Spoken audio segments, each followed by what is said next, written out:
बचपन आप सभी का वेलकम है हमारे यूट्यूब चैनल इकरा स्टडी गाइडेंस पे। गाइस, इसके पहले हमने जो वीडियो आपको प्रोवाइड कराई थी वो पैसिव वॉइस से रिलेटेड थी।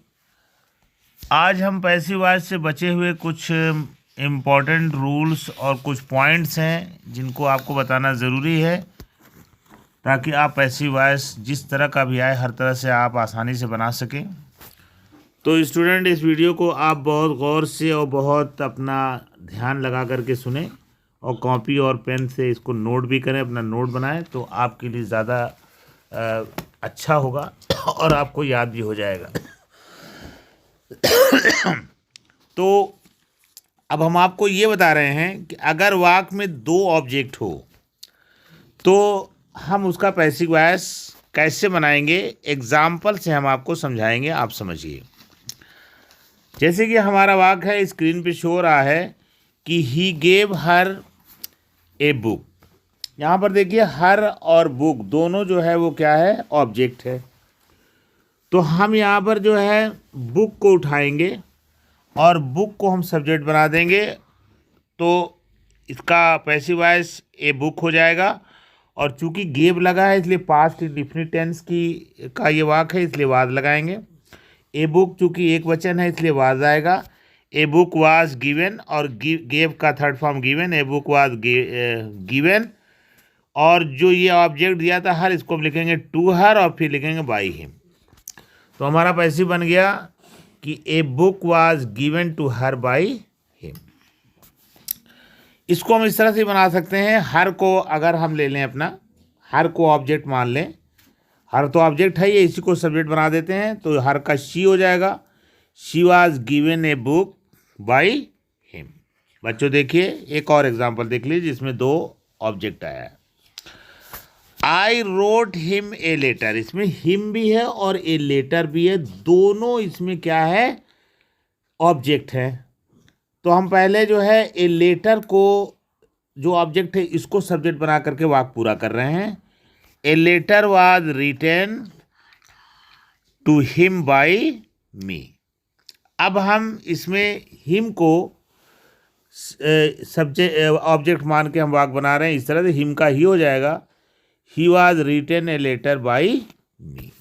तो बच्चों ये रहा कि अगर दो तरह का ऑब्जेक्ट हो वाक्य में तो दोनों ऑब्जेक्ट से आप वाक्य को बना सकते हैं पैसिव में। इसमें कोई डिफिकल्टी या कोई दिक्कत वाली बात नहीं है।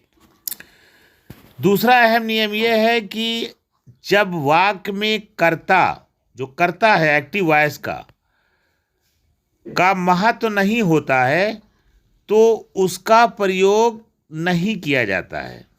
ठीक है, ऑब्जेक्ट के प्रयोग से ही सूचना प्राप्त हो जाती है। जैसे अगर सब्जेक्ट की आवश्यकता नहीं तो सब्जेक्ट को हम बाई लगा के नहीं लिखेंगे। जैसे है कि people love games all over the world. अब देखिए पीपल लव गेम्स, ठीक है, तो हमारा वाक्य जो है गेम्स से ही बने, गेम्स ऑब्जेक्ट है और ये तो कंप्लीमेंट है all over the world.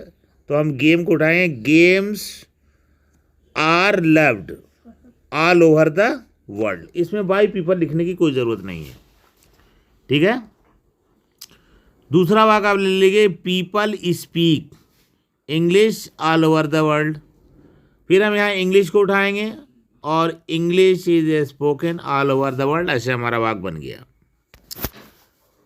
Someone वाले वाक्य में समवन को बाई लगा के लिखना कोई जरूरी नहीं है। देखिए वाक्य है someone has done this work, तो हम लिखेंगे कि this work has been done, by someone लिखने की आवश्यकता नहीं है। एक एग्जांपल और लिख लीजिए, someone has picked my pocket, तो हो जाएगा my pocket has been picked.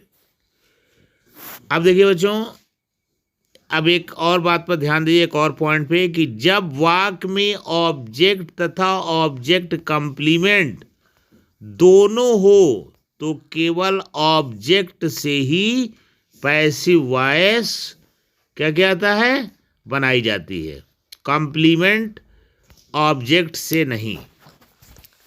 Object से हम बना लेंगे, ऑब्जेक्ट कॉम्प्लीमेंट नहीं। जैसे देखिए लिखा हुआ है कि students made him the monitor, ये जो मॉनिटर है ये कॉम्प्लीमेंट है, तो इससे हम नहीं वाक्य को बनाएंगे, हम हिम का ही बना करके और इससे हम बनाएंगे पैसिव। तो स्टूडेंट्स मेड, ये पास्ट इंडेफिनिट टेंस है, इसकी सहायक क्रिया बाद बार होगी, तो हमने हिम को उठाया तो हिम का ही हो जाएगा। हिम ऑब्जेक्टिव केस है तो इसका सब्जेक्टिव केस ही हो जाएगा।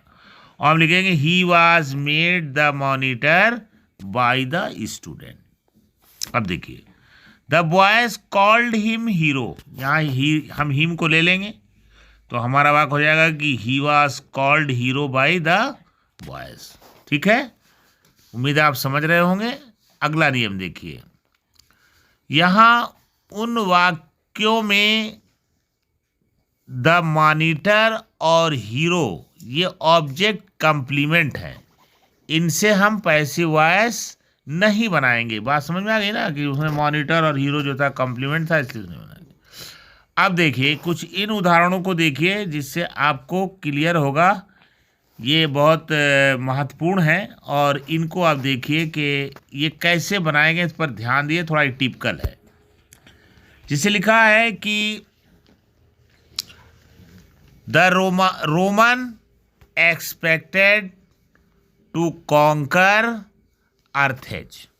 ठीक है, तो हम देखिए टू कॉन्कर अर्थेज जो है इसको हम बाद में जोड़ देंगे, हम यहीं से वाक्य बनाएंगे जो आपका लिखा है द रोमन एक्सपेक्टेड। तो हम लिखेंगे कि चूंकि ये वाक्य पास्ट इंडेफिनिट का इसलिए बाद बार आएगा, यहाँ पर हम इट लिख देंगे। रोमन एक्सपेक्टेड के बाद जो है ऐसा कोई चीज़ नहीं जिसको हम सब्जेक्ट बनाए, तो हम लिख देंगे it was expected by the Romans. ये हो गया। अब हम ये जो लिखा हुआ है टू कॉन्कर अर्थेज इसको जोड़ देंगे, टू कॉन्कर अर्थेज। इसी तरह दूसरा सेंटेंस आप ले लीजिए, आपका है कि people believe that the general election will be held soon. People believe that, ठीक है। तो अब देखिए पीपल बिलीव दैट है तो ये प्रेजेंट इंडेफिनिट टेंस है, तो यहाँ भी हम जो है पीपल बिलीव इतने ही से हम बनाएंगे, बाकी को उसको हम जोड़ देंगे। देखिए पीपल बिलीव का लिखेंगे it is believed by the people, फिर अब डैट से हम पूरा वाक्य जोड़ देंगे, that the general election will be held soon. आगे देखिए, we have decided to take part in game. ठीक है, वी हैव डिसाइडेड, तो यहां भी हम इट का प्रयोग करेंगे और हैज हैव के बाद बीन लगता है लगा देंगे, it has been decided by अस।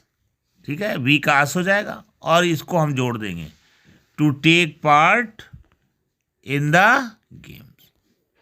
अगला वाक्य देखिए, it is time to shut up the shop. इसका बन जाएगा कि इट इज टाइम, इसको तो ऐसे लिखेंगे इट इज टाइम।